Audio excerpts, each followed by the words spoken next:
روزہ افطار کرنے کا صحیح وقت کیا ہے؟ اس حوالے سے قرآن مجید اور احادیث طیبہ ہمارے سامنے ہے۔ اللہ کریم جل شانہ نے ارشاد فرمایا، ثم اتم الصیام الی اللیل، پھر روزوں کو رات تک مکمل کرو۔ یعنی روزے کا اختتام، روزے کا اینڈ یہ رات پر ہے۔ جیسے رات شروع ہوتی ہے تو روزہ کھولنے کا یہی وقت ہے۔ اس آیت مبارکہ کی وضاحت بخاری شریف کی ایک حدیث میں بطور خاص ہوتی ہے۔ راوی حضرت سیدنا عمر فاروق ہیں رضی اللہ تعالیٰ عنہ کہ نبی کریم علیہ الصلاۃ والسلام نے ارشاد فرمایا، اذا اقبل اللیل من ہاہنا، جب مشرق سے رات آگے آئے، یعنی مشرق سے رات طلوع ہو جائے اور دن مغرب کی طرف سے پیٹھ دکھائے، وغربت الشمس، اور سورج غروب ہو جائے، فافطر الصائم، پھر روزے دار روزہ کھولے۔ تو یہ حدیث پاک اور وہ آیت مبارکہ دونوں کو ایک ساتھ رکھ کر بات بڑی آسانی سے سمجھ میں آتی ہے کہ روزہ صرف دن کا ہوتا ہے، رات کا کوئی حصہ روزے میں شامل نہیں ہے۔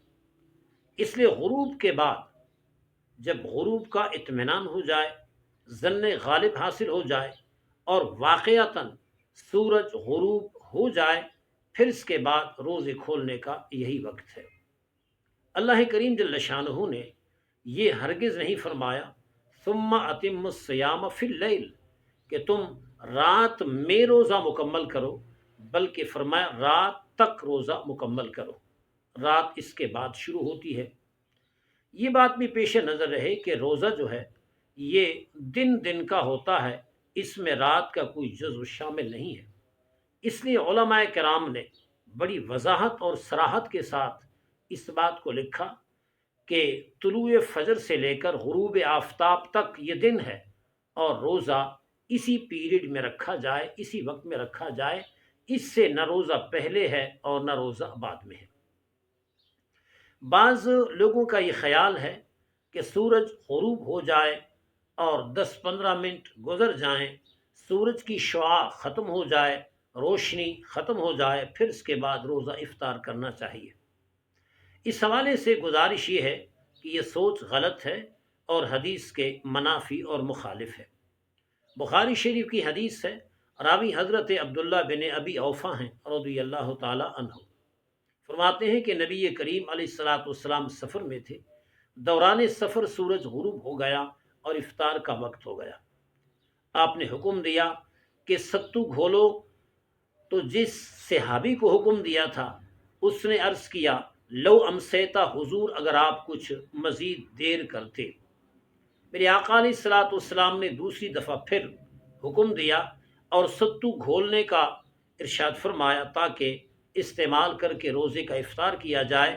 انہوں نے پھر عرض کیا، لو امسیتا، اگر آپ کچھ دیر کرتے اور کچھ انتظار فرماتے۔ نبی کریم علیہ الصلاۃ والسلام نے تیسری مرتبہ اسے ستو کھولنے اور افطاری کا بندوبست کرنے کا حکم دیا۔ انہوں نے جو الفاظ کہے، حدیث پاک میں وہ الفاظ وارد ہیں، عرض کرنے لگے، انا علیک نہارا، حضور ابھی تو دن ہے، تو ہم روزہ کیسے کھولیں؟ دیکھیں، وہ بار بار عرض کر رہے تھے اگر مزید کچھ انتظار کیا جائے، مزید کچھ انتظار کیا جائے۔ عرض کیا ابھی تو دن ہے، لیکن حضور بار بار لگاتار 3 مرتبہ آرڈر دے رہے ہیں کہ ستو کھولو، اٹھو، جلدی کرو اور افطار کا اہتمام اور بندوبست کرو۔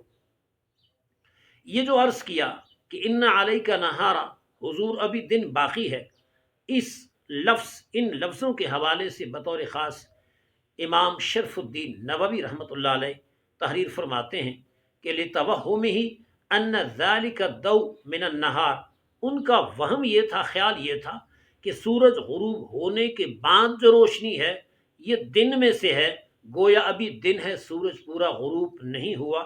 الذی یجب صومہ، یعنی یہ وہ روشنی ہے دن کی کہ جس میں روزہ رکھنا واجب ہے۔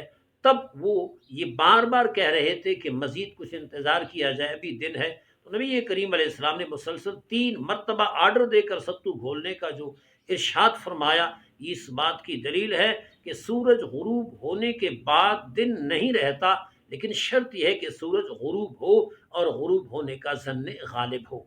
سو خلاصہ یہ نکلا کہ جب سورج غروب ہو جائے، غروب ہو جانے کا اطمینان ہو جائے اور بندے کو ظن غالب حاصل ہو جائے تو پھر وہ روزہ کھولے، اور یہی روزہ کھولنے کا وقت ہے۔ یہ کہنا کہ سورج غروب ہونے کے بعد اس کی شعاع کے ختم ہونے کا انتظار کرو، سورج غروب ہونے کے بعد اندھیرے کا انتظار کرو، یا سورج غروب ہونے کے بعد مزید 10-15 منٹ انتظار کیا جائے، ایسی کوئی بات نہیں۔ رب نے فرمایا ثم اتم الصیام الی اللیل، کہ روزے کو رات تک مکمل کرو، فی اللیل نہیں فرمایا۔ اس چیز کا خیال ہر حال میں رکھنا ضروری ہے۔ واللہ اعلم بالصواب۔